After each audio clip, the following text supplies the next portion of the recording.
Now that I have the new LEDs mounted in place, the next thing I need to do is run some LEDs up underneath the display itself.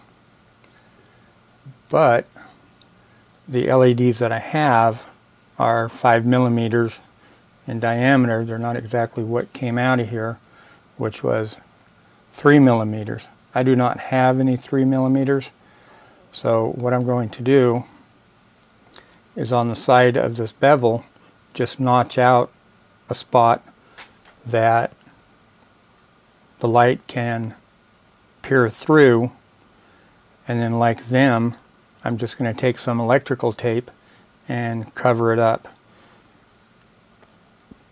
I will also take some electrical tape and lay it on the board to protect these diodes and the board itself from whatever heat may happen.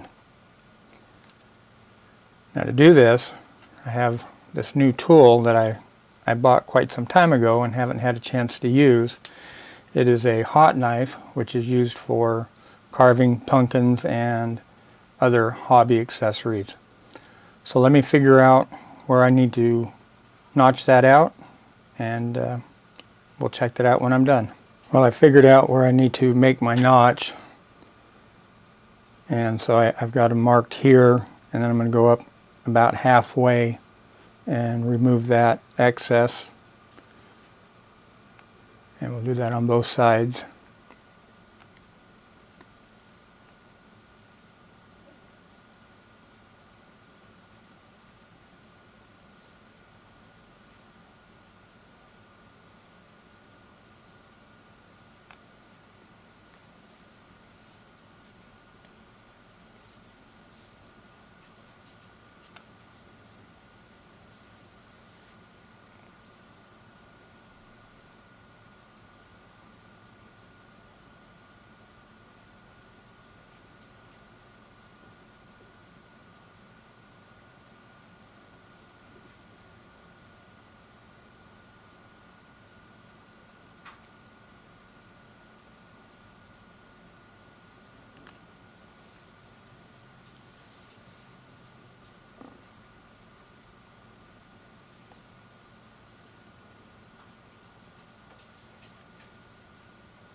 Well, that was kind of cool.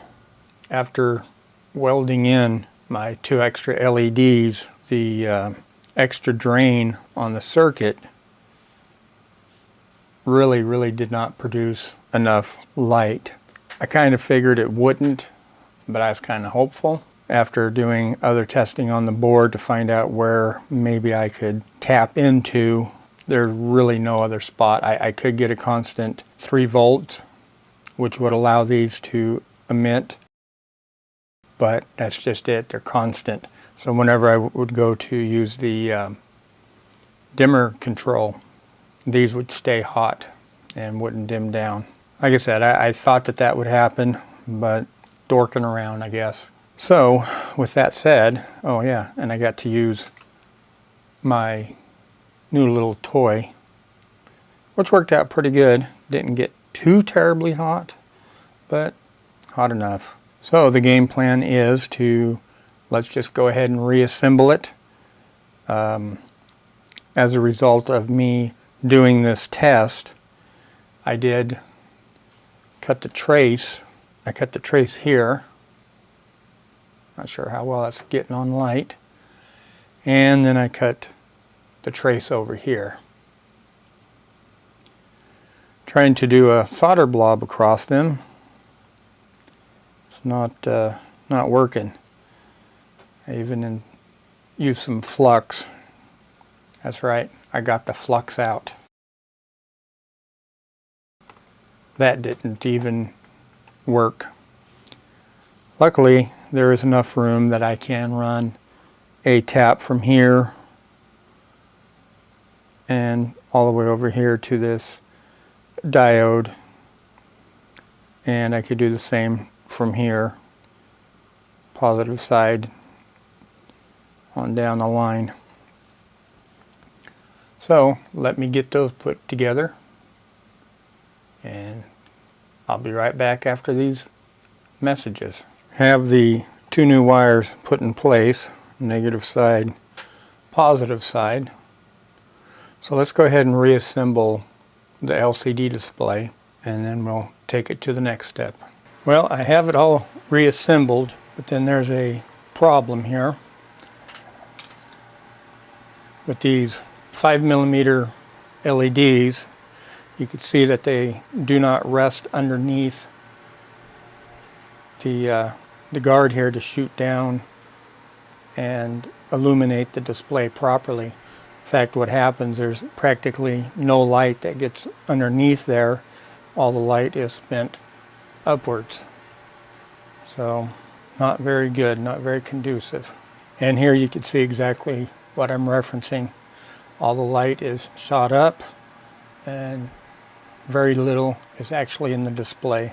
Here it is a week later. I went ahead and ordered proper LEDs that I need.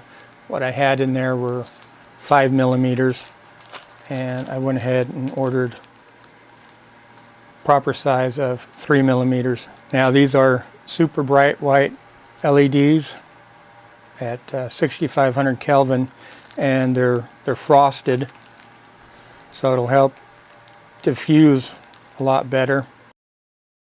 I went ahead and tested these already, and I gotta say that these are extremely bright.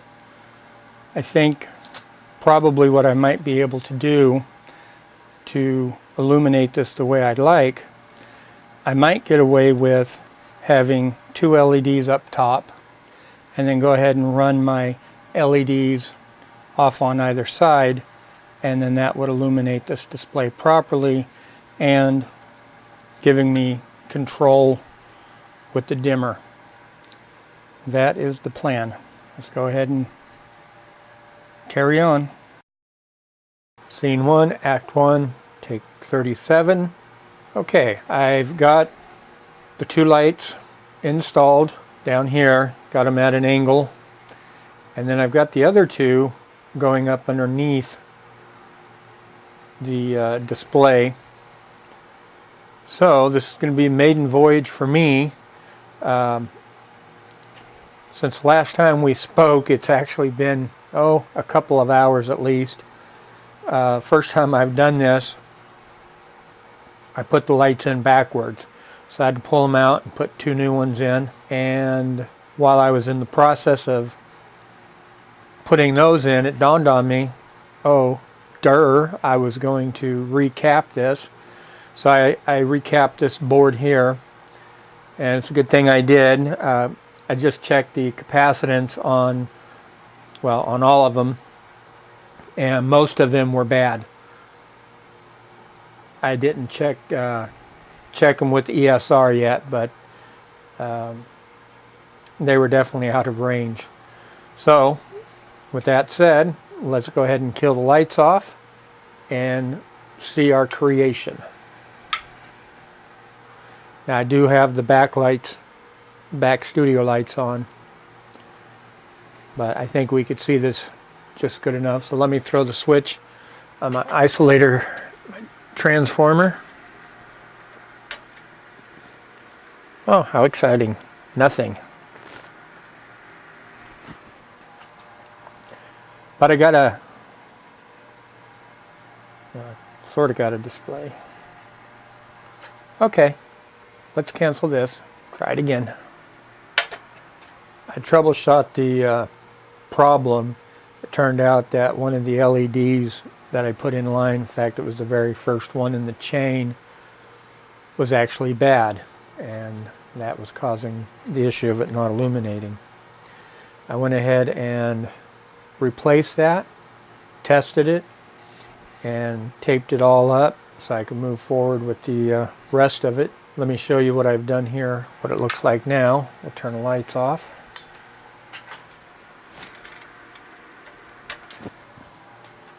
And there you go.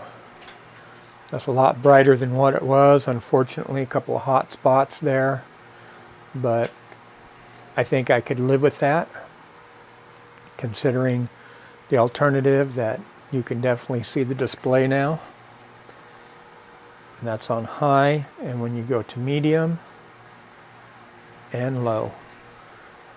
So tons better than what it was. Next thing to do is go through the main board and replace all those caps. That should take, what, 5 minutes at least. Don't know how many there is, but there's a lot of them. Once I finish that up, then the next thing to do is to do a body modification for the antenna jack, and then we'll button it up and test it out. So let me go ahead and rip out all those caps and catch you when the next part of it's ready to go.